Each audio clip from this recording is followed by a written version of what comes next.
Which day of the year brings the most or the deepest simcha? Well, to answer that question, we need to understand how deep simcha could go. The very last part of the first section of Shulchan Aruch, which is called Orach Chaim, concludes with the laws of Purim and the Megillah. And in the very last section, we discussed the halachas of the 14th and 15th of Adar in a leap year, Adar Rishon, the first Adar. Now, there's a very simple reason why this would be this way, because the obvious reason is that in the Shulchan Aruch, which is based on the Torah, the order in which we discuss the special days of the year is in the order in which they appear. First, you talk about Rosh Chodesh because that's regular. Then you go to the beginning of the Jewish year, which is the laws of Nisan and Pesach. And following that chronology, logically, Purim is all the way at the end of the year. Now, you might ask, well, in that case, surely the laws of Adar Rishon should be before the laws of Purim, which are in Adar Sheni. So why do they come afterwards? After the halachas of Purim, because if it is a leap year, then surely whatever is relevant to Adar Rishon, to Purim Katan, is going to be relevant before you get to Purim. The reason for that is the reason is obvious, because these are not laws that apply annually, only in leap years. And therefore you first concentrate on laws that are annual, like the laws of Purim, and then you get to the laws of Purim Katan. There's another reason to explain why it works out this way. And all of the halachas that are relevant to the laws of the 14th and 15th of Adar Rishon, including the fact that you're not allowed to fast and you may not make a eulogy, etc., they're actually an outcome of what those laws are on the real Purim. And therefore, so therefore, whatever restrictions or laws might apply to the 14th and 15th of the first Adar, you don't say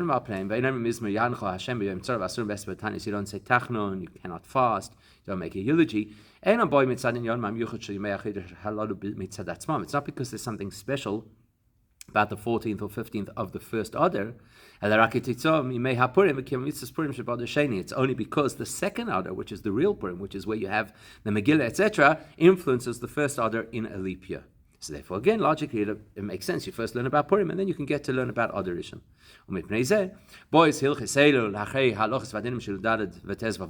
That's why, logically, these halachas follow after the regular halachas of Purim. Because whatever laws we're going to learn about Purim Katan are only a result of the main Purim, and therefore it has to come first. And if it happens to be a leap year, then Purim happens to be in the second Adar, but it still remains the primary source of these halachas. Okay, so it makes perfect sense why the Shulchan Aruch orders them as it does.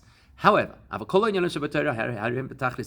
that everything in Torah is absolutely precise. And we can work this out from a kal v'chomer, from the way the world works. We know that every event in the world is divinely ordained with a specific purpose. So therefore, the fact that a part of Torah, the halachas of Purim Katan, are at the end of Orach Chaim, so firstly we do the halachas of Purim at the end of Orach Chaim, and then out of the halachas of Purim we conclude with the halachas of Purim Katan, which occur on the 14th and 15th of the first Adar. It's not simply because that's the correct chronology. You start at the beginning of the year and then you work towards the end of the year. Or once you're in Adar at the end of the year, you look at what is most common, which is the regular Purim, and then less common, which is Purim Katan. And so it just so happens, therefore, that they're at the end of Orach Chaim. No. And it's because there's a very specific intention in concluding Orach Chaim with these halachas. We have to uncover that intention. The very fact that Chelek Orach Chaim, which is about the most common halachas, concludes with these halachas, must be telling us something about how a person is supposed to conduct their life. Using the principle we use about brachas, that you always look at the conclusion of something to see it as the summary of everything. So the summary of how a person is supposed to conduct themselves is somehow linked to Purim Katan. So what is that? The easiest way to say this is, to explain this is, let's look at the last words that the Ramos says in Orach Chaim, and that will tell you what it's teaching us about life, which is, many, there are those people who say that you're supposed to have an extra Su'uda on Purim Katan. But that's not the minhag. But you should add something to your meals over Purim Katan in order to fulfill the requirements of the more strict opinions. And then he says the quotation from Shlomo HaMelech, V'toiv leiv mishte tamid. A person with a good heart is constantly in a state of celebration. So what's the lesson? Well, many of the commentaries point out that the conclusion of Orach Chaim is very similar to the beginning of Orach Chaim. The beginning of Orach Chaim, the Ramah teaches us the principle, again based on a pasuk in Tehillim, that we should always have the Eibush in front of our eyes. And the conclusion of Orach Chaim is that you should always be in a state of gladness, a part of celebration. And the reason that he starts with a principle that is about Tamid and he concludes with a principle which is about Tamid is because just like in the Beis Hamikdash you had to bring 2 karbonos Tamid every single day, so a Jew has to have 2 Tamidim in their life that guide them. The Yiras Hashem represented by Shivisi and the Simcha which is represented by Toiv Lev Mishte Tamid. So what does that mean? Orach Chaim is the section of Shulchan Aruch that speaks about the common mitzvahs that a person is supposed to do on a regular basis, and regularly, sometimes even through the day. From when you wake until you go to sleep. Additionally, Orach Chaim spans all the halachas that are relevant throughout the whole course of the year. In the mitzvahs, as you go through Orach Chaim, every mitzvah has its assigned date and its assigned time. Right? There's a certain thing you got to say down in the morning, and Christmas Shalamit at night, and Purim is on Purim, and Pesach is on Pesach. So most of the things that are in Orach Chaim are only relevant at their allocated time. They're not relevant the rest of the day or the rest of the year. But the beginning and introduction to the way of Jewish life. Not only the book, but the way of life of a person. And the conclusion of that process, those are constants. These are not requirements only on certain days or at certain times. They are constant requirements. Throughout a human's life, all year long, and every single day of the year. Because these are constant mitzvahs, therefore they were placed in the following way. One of the tmidim is used as the beginning of the whole process of Orach Chaim, and the other tamid is used as the climax and the conclusion of the whole Orach Chaim. The fact that Orach Chaim begins always have the Eibishter before you, that is the constant that we're supposed to always feel Yiras Hashem, awe of Hashem. As the Ramah goes into detail, then says, when a person pays attention or takes to heart, that the great King, the Eibishter, who fills the entire world with his glory, made Olav, is standing over you, and seeing every action you do. There's the word. You'll immediately feel awe of Hashem. You'll feel a constant sense of submission, fear, and shame in front of the Eibishter, Tamid, all the time. And the second constant that a person has to have, which is represented by Tov Lev Mishra Tamid, is to have simcha. These 2 elements have to be constantly part of the person's experience, at any given time. Any time that you're doing something to serve the Eibishter, you have to have a sense of Yiras Hashem, you have to have a sense of submission. And simultaneously, while you're serving the Eibishter, you have to have a strong sense of simcha, like the pasuk says, you have to serve the Eibishter out of here, and you have to serve the Eibishter out of simcha. Okay, so we accept this as an understanding that there are these 2 tmidim. So that would most likely explain to us why Orach Chaim ends with halachas of Purim. Because we know that any specific approach to serving the Eibishter has a particular time of the year or day of the calendar that is most suited to that particular avodah. And that special day empowers us to be able to serve the Eibishter in that way through the rest of the year. So we draw strength from the particular day for the particular energy to be able to apply it the rest of the year. So maybe that's what's happening here. When we talk about serving the Eibishter with joy, the empowerment to be able to constantly be in a state of simcha. To be able to fill our service of Hashem with simcha all year round. Where do we get that koyach? Comes from Purim. Because as we know, Purim is the time that we experience the simcha, the Suda, and the simcha in the most incredible way. Much more than any other Yom Tov or any other special day on the calendar. As the Shulchan Aruch says, mitzvah laharbos b'sudas Purim, that it's a mitzvah to be extravagant when it comes to the meal of Purim. And as we know, that a person is supposed to have so much simcha that they reach a point that they don't even know the difference between those who are blessed and those who are cursed. You're going to say, what about Sukkot? Now we're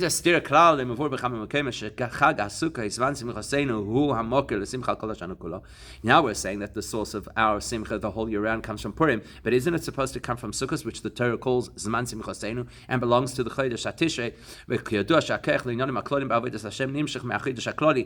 Tishrei, we know, is the general month that contains all of the general energies for the whole year. Chodesh Tishrei. So Rosh Hashanah is Azman the Tamlichuni Aleichem. Rosh Hashanah empowers us to accept Eibishter's authority. And therefore, that's where we draw Yirah Shamayim for the whole year. Yom Kippur is where we draw the power for Tshuva the whole year round. And the period from Sukkot till the end of Simchas Torah, which is called the time of Simcha, that empowers us. That's where we get the capacity that all of the things that we do related to Torah mitzvahs should be infused with Simcha. So now you're telling me it's Purim. Okay, the Rambam even says this. The idea of simcha associated with mitzvah. He tells us that the concept of doing a mitzvah motivated by simcha is a very large part of how we serve the Eibishter. The Rambam links that extra special simcha that we have in all of our mitzvahs. He links it specifically to the unique simcha that used to happen during Sukkot. So how come now we're saying it's Purim? So the answer is, and this, by the way, is the difference between the Rambam's approach to halacha and the Shulchan Aruch's approach to halacha. The source of simcha came from Sukkot primarily in the time of the Beis Hamikdash, where the world operated the way that it was supposed to. In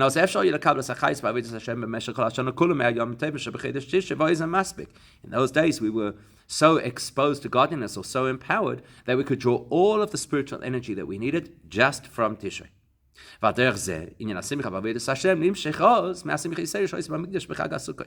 therefore, to be able to generate simcha for the whole year, where did you get it from? From the unique, unusual simcha that happened where? In the Beis Hamikdash. We don't have that today. Now we're in the time of Golus. Where spiritual things are concealed. The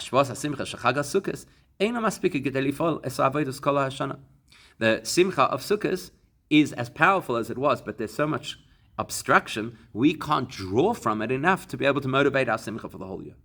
Because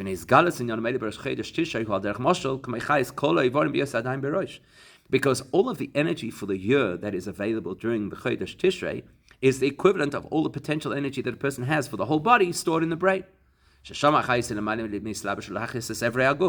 As long as all of that energy is in the brain, it's not yet in a format that is actually going to flow into the specifics of the body. So therefore, in a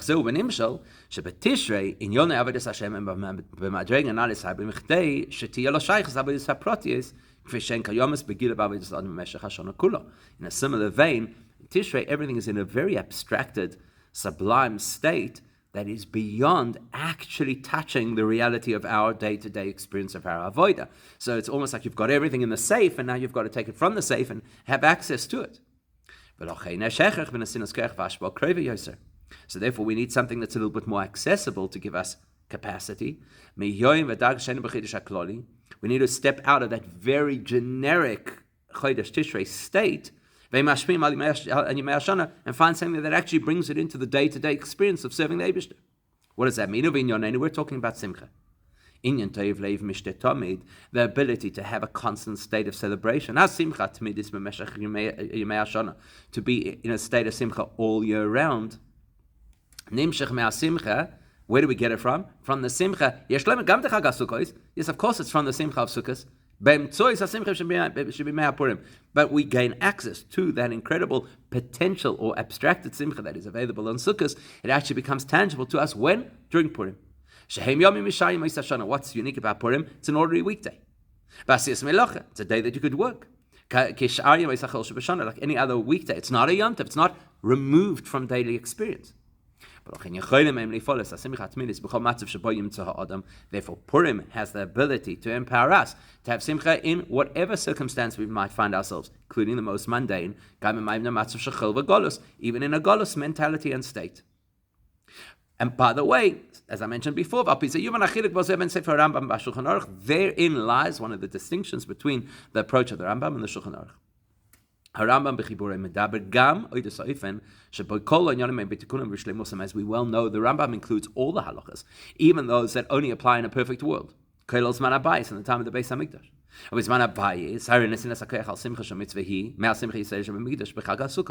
And when there is a Beis Hamikdash, then the conduit of simcha for the whole year is Sukkot, as the Rambam notes. Shulchan Aruch, on the other hand, only addresses halachas that are relevant to us now, in a state of golus. Nowadays, for us to access the potential simcha of Sukkot and make it accessible to us, we have to have the simcha of Purim. That's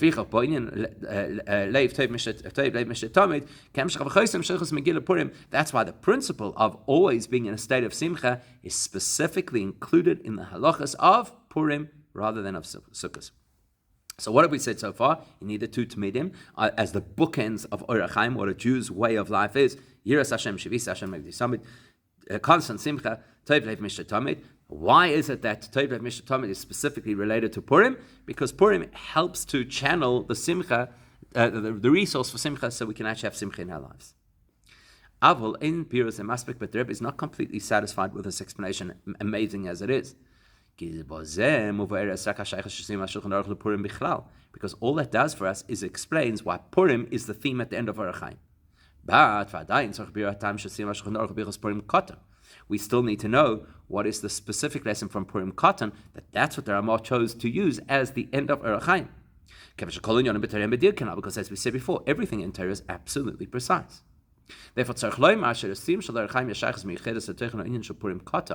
have to say, besides the overarching message that Purim channels all of the simcha into our lives, there has to be something specific about Purim Katan, which speaks to having simcha on a daily basis in our lives. The question is, what is that? So, we could suggest based on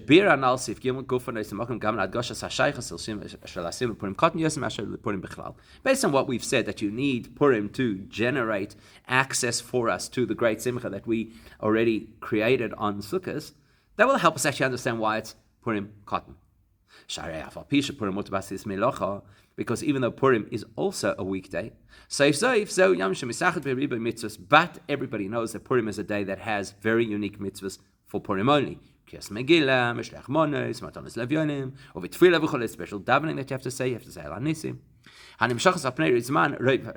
It takes up a lot of time of the day, hearing the Megillah, giving them Shlech Monos, etc. Whereas if you're looking for something that is mundane, Purim Katan is much more mundane. Because there's no specific mitzvah you have to do on Purim Katan. Therefore, Purim Katan is a lot closer to a regular weekday than Purim is. So therefore, if I need a channel to bring simcha into an ordinary day, Purim Katan is a great channel because it is so similar to an ordinary day, and yet it's a day of simcha. So maybe that's the explanation of it. I remember saying, but even that's not a good enough explanation. Why? For two reasons. Aleph, Shari Aleph. That would make sense if you went with the opinions that the Ramah does not follow, that say that you're supposed to have extra simcha on Purim Katan. Then you could say, well, that extra simcha channels the simcha into the year.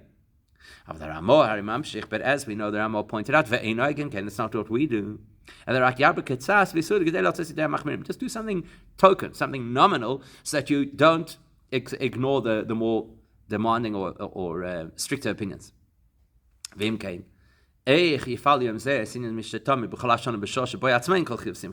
how can a day that is not designated for simcha become the channel of simcha for the whole year?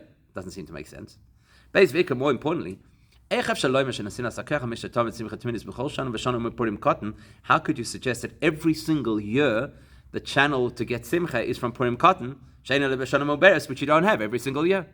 So that cannot be the explanation. We've got to understand this better. To get there, let's look at the quotation that the Ramah included. So let's remind ourselves, what did the Ramah say after telling us that they have to have some recognition of Purim Katan? Then he quotes for Tevlev Mishtatam. And we've already said that Sfarim point out that Tevlev Mishtatam is an indication of simcha in serving the Eibishter.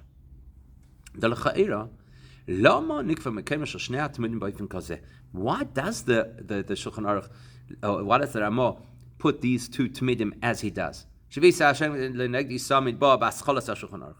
is it that Yiras Hashem, represented by Shivisa Hashem, is at the beginning of Shulchan Aruch, but Toivlev Mishtatamid, which is supposed to represent Simcha, you only mention it after you've gone through all of the regular mitzvahs that we have to deal with, and then right at the end you put in Simcha?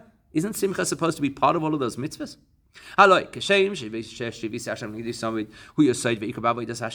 Surely, in exactly the same way as we recognize that seeing the Eibishter in front of us and having Yiras Hashem is a foundational principle that affects all of our mitzvahs, which is why it's at the beginning of our Chaim. Surely the same logic applies to the concept of Tevlev Mishtatam. Surely Simcha is also foundational to how we serve the Eibishter, starting right from the morning davening and even the morning brachas. So why is it mentioned at the end, not at the beginning? So here the Rebbe is going to give us a revolutionary perspective of what Simcha is. The explanation is this. As the Meforshim point out, the Ramah wants us to have two constants. One constant is Yiras Hashem, the other is Simcha. The fact that there are bookends means that the Yiras Hashem we're talking about is not part of the observance of mitzvahs, and the Simcha we're talking about is not part of the observance of mitzvahs. As in the Yonah v'Tafkidon, rather they have specific purposes. Aleph Kakdama, one is intended as the introduction before you start serving Hashem. Before you can begin to do the Shulchan Aruch, you have to say Shivisa Hashem, you have to have Yiras Hashem. The other is Kesiyum as a conclusion. Once a person has succeeded in fulfilling the Shulchan Aruch, then you have Simcha. In other words, before a person can actually begin the process of keeping Torah mitzvahs, the first thing he has to be is aware of the Eibishter. He has to accept Hashem's authority. As the Gemara says, that the structure of Shema is designed in such a way to show us, first we have to accept overall the Eibishter's authority, then specifically the responsibility of mitzvahs. Likewise, before there's a Shulchan Aruch, there's a Shivisi Hashem Lenegdi Summit, accept Hashem's authority, then there's a Shulchan Aruch, what you do with it. That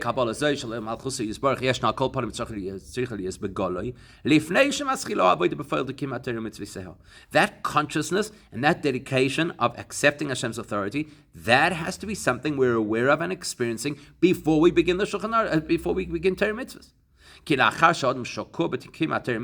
Because once a person is invested in learning Torah and fulfilling mitzvahs, At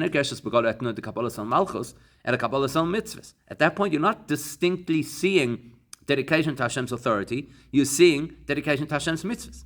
That you're listening to the instructions of the king, as opposed to being dedicated to the king. So that's the one bookend. Before you begin your avodah, you have to have Kabbalah Sol Malchus Shemayim. On the other end, when a person has concluded that they're avodah, then there's room for a different kind of simcha. When a person has concluded the particular avodah they're doing, there is a response, which is in a sense a reward for having done what the Eibishter wants, that you feel simcha, I did what the Eibishter wants. I connected and bonded with Hashem. As we well know that the word mitzvah implies bonding. If the simcha I'm experiencing is that I'm so joyous to be one with Hashem, then that can only happen after I've created that bond. When I'm in the process of serving the Eibishter, yes, I have to have simcha in those mitzvahs. If there's Hashem b'simcha, as the pasuk tells us, you have to serve Hashem with joy.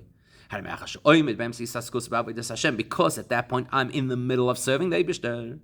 I can't be completely filled with simcha. Because at the same time, if I'm serving the Eibishter, I have to feel Kabbalah Sol, which is Yiras Hashem. When I'm serving the Eibishter, I have to serve the Eibishter with a sense of Kabbalah Sol, with a sense of Yira. It's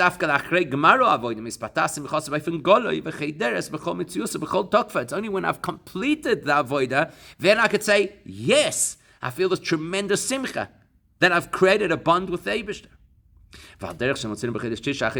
You find a similar thing in the course of how Tishrei plays out. Rosh Hashanah and Yom Kippur, those are the days of awe. That you rejoice with trembling. Even though there is simcha associated both with Rosh Hashanah and Yom Kippur. Especially when you consider the great simcha that we should have, that we are empowered to consecrate and to inaugurate David as king. The experience of that simcha is clothed in yira. The rejoicing is accompanied by or expressed through trembling. And when you get the real unmitigated simcha at the end of the Yom Tov period. During Sukkot, which is a time of joy. And actually the greatest simcha is right at the end of the entire process, Simchas Torah. So that's a microcosm of the broader picture, which is when does a person have true simcha? When they've completed their avodah, at the end of Orach Chaim, meaning to say, I've gone through the whole process, I've done what the Eibishter wants, and therefore I feel connected. And that is a major distinction between the kind of simcha the Rambam is speaking about, which is linked specifically to Sukkot, and the kind of simcha that the Ramah here is speaking about, which is linked to a much simpler day, Purim Katan. When the Rambam talks about this incredible simcha that's supposed to accompany our mitzvahs, in Hilchos Lulav, he's talking about the simcha of mitzvah or associated with a mitzvah. Because listen to the language the Rambam uses. HaSimcha she'ismach adam ba'asiyas ha-mitzvah. The joy that a Jew should experience while doing a mitzvah. And then that's generic. And it is drawn from an even greater simcha that happens, again associated with another mitzvah, Sukkot. Because there's a mitzvah to have incredible simcha at the time of Yom Tov, and then specifically at Sukkot, that is going to give us the simcha for simcha shel mitzvah. But what's he focused on? Simcha that is part of a mitzvah. Whereas at the end of Shulchan Aruch, there are more speaking about a constant simcha that's not specific to a mitzvah. HaSimcha b'fnei atzma. This is simcha as simcha is, not simcha because of what you're doing. This is the simcha over the fact that I am bonded with the Eibishter. Now, when do I see that simcha? It's got to be Gemara Avodah Kanal. I see it when I complete an element of Avodah and say, oh, now I've created a connection. And the most obvious place to detect that simcha, Purim Katan. Why? Because you may ask simcha shekol hashana kulo yesh b'mitzvahs halachos u'minhagim asher yochim liyom kach. So what happens? Every other day of the year that has simcha associated with it, that simcha linked to a whole protocol of what you're supposed to do. So why do I have simcha? Not only because of my connection to the Eibishter, also because of the mitzvahs I'm doing. I see this mitzvah, I'm shaking a lulav, I'm sitting in a sukkah, I'm fulfilling another minig. Even the simcha Purim, which has to be so extreme to the point of not knowing what's what. Even that is not a mitzvah all day long on Purim. There are other mitzvahs that have to be done on Purim, and you have to be sober in order to do those mitzvahs. How else can you read a Megillah or be yotze listening to a Megillah, etc.? That's why the tradition is that you delay the Suda of Purim to the end of the day after Mincha, so it doesn't disrupt the rest of the Avodah. So in every regular special day, there are protocols and simcha. Whereas Purim Katan has no formal protocols. There's no special mitzvah for Purim Katan. The only thing that distinguishes Purim Katan from a regular Wednesday is that it's a day of simcha. Therefore,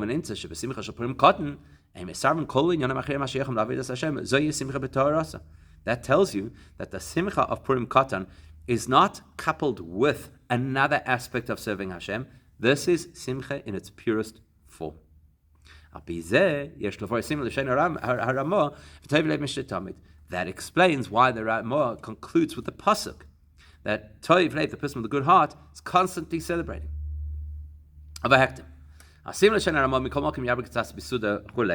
first go back one step. The Ramah said that even though we don't have a big special Suda on Purim Katan, you're supposed to have something nominal. So the Taz says something interesting. So there's an opinion that Tashbet says that you got to add a lot of a Suda.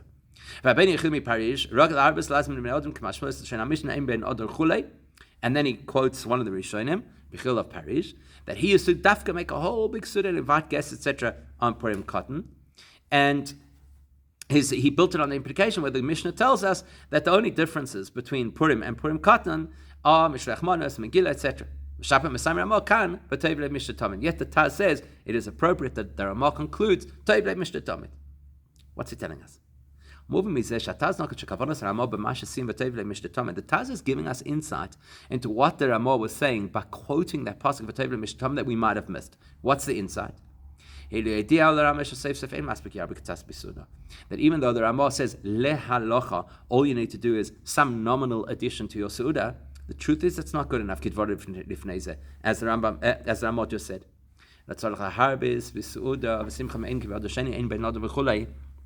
The Taz is indicating that actually you should have a whole celebration, because that's not one of the things the Mishnah distinguishes between a regular Purim and a Purim Katan. Now, if that is true, and that's what the Ramah wanted to say, why didn't he just say it? We need to understand. Why doesn't the Ramah just say, comes Purim Katan, you should increase simcha? Instead, it gives us a highly generic statement that you should always be in a state of simcha and always in a state of celebration. And from that, I should derive that includes and specifically Purim Katan. The answer is, if you understand what kind of simcha we're talking about, it makes perfect sense. When you understand the various levels of simcha, this will fit into place perfectly. Firstly, there's chiv simcha b'moyadim uchiv min haTorah. There's a chiyuv that the Torah mandates that you have to have simcha on Yom Tov. As the pasuk says, rejoice on your holidays. Then on Sukkot specifically, there's a unique simcha that is associated with the water that was poured on the Mizbeach, simchas beis ha'she'eva. That is something that was passed down as a tradition from Moshe Rabbeinu. It is not spelled out in Torah Shebichsav. Like the Rabbanan identified extra letters in the Torah with regards to the korbanos that you're supposed to bring on Sukkot, and from here we learn that you have to have simchas beis ha'she'eva. Then you have the simcha of the akafas on Shmini Atzeres and simchas Torah. That's not even something mandated by the Chazal. That's something that became a minig. Now, here is the paradox. The Torah tells us Simchas Beis HaSheva is only the Rabbanan, which is the greatest simcha, Simchas Beis HaSheva. And the simcha associated with that kofas and Simchas Torah, he after Yesa is even more than Simchas Beis HaSheva. Simchas Beis HaSheva yeshem chilukim beimenei sol beifan simcha. We also know that when it came to Simchas Beis HaSheva in the Beis HaMikdash, there were distinctions between different classes of Jews. The only people who participated directly in Simchas Beis HaSheva were the greatest of the people of tremendous deeds, and everybody else were spectators. Everybody else came to watch and listen. Whereas when it comes to Hakafas and Simchas Torah, everybody participates in one big circle. No beginning, no end, no favors. Chassidus explains, he has the radical insight. That's exactly the reason. The deeper and greater the simcha is, the less you require a mandate for that simcha. You don't have to be told to have the simcha. It's deep, it's profound. Because if the simcha comes from within, you don't have to tell the person to have the simcha. As generically, we distinguish between things which are mandated by Chazal versus things which are said clearly in the Torah. The Eibush says, and there's two ways you could read this, right? I cherish the words of the sages. In a sense, it's also saying that we cherish the words of the sages. Anytime that the Jewish people undertake things that are not spelled out in the Torah, that shows you we love these things. And we rejoice at the opportunity to do what the Eibishter wants. It's a fascinating concept. The deeper the simcha, the less you have to be told to have it. Over in Yonenu, let's relate that back to us. If there is a simcha that the Torah tells you have to have, then it's a simcha that you could apply to everybody and equally. That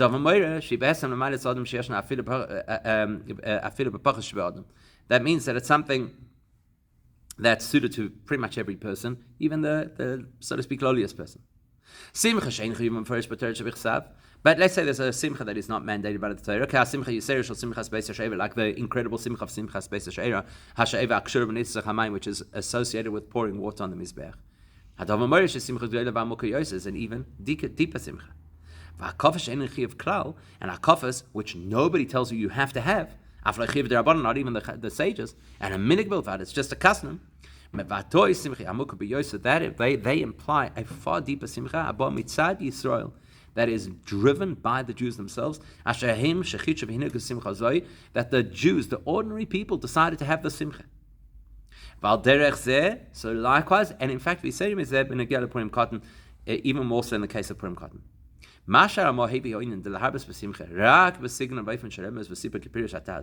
As the Taz pointed out, the Ramah doesn't say clearly you have to increase simcha on Purim Katan. It just kind of alludes to it.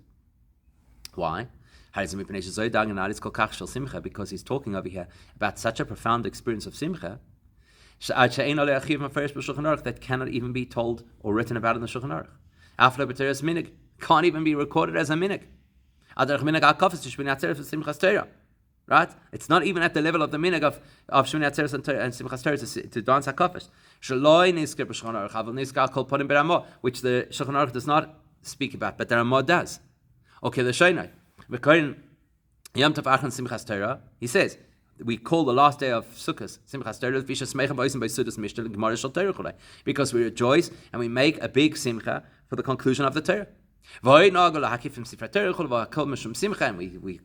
go around the bima, and all of it is an expression of simcha. Because if something is quoted in the Ramah as a minhag, it's binding, it's law. The reason is because, as we've said, the simcha of Purim Katan is at the end of Shulchan Aruch. It's the kind of simcha you experience after you've completed your avodah. Meaning, after avodah also means higher than avodah. If it's higher than avodah, you can't be instructed. This is simcha that is generated from deep within the person themselves.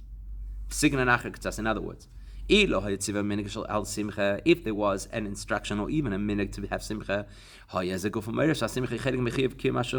would tell you what is the nature of the simcha. It's a simcha that belongs in a book of laws. And if it is something which belongs in a book of laws, there has to be some element of accepting authority, the Eibishter's authority. There has to be some element of Yiras Hashem. And that is the reason why that simcha is the intro and the prep to the simcha of the time of Mashiach. So the Magen Avram quotes on the Ramah when the Ramah brings this pasuk that you should always be in a state of simcha. That when you have simcha doing what the Eibishter wants, that creates the simcha of then in the future we'll have complete simcha when Mashiach comes. When Mashiach comes, we know that there will be the ultimate simcha, eternal simcha on our heads, over our heads, so to speak. Which means there will be constant simcha, and simcha that is not reliant on any particular behavior, etc. We get there through adding in our simcha during Galus. And that means that we've got to be in a constant state of simcha, and a holy state of simcha. That will immediately bring us the ultimate simcha, which is going to come with Mashiach immediately now.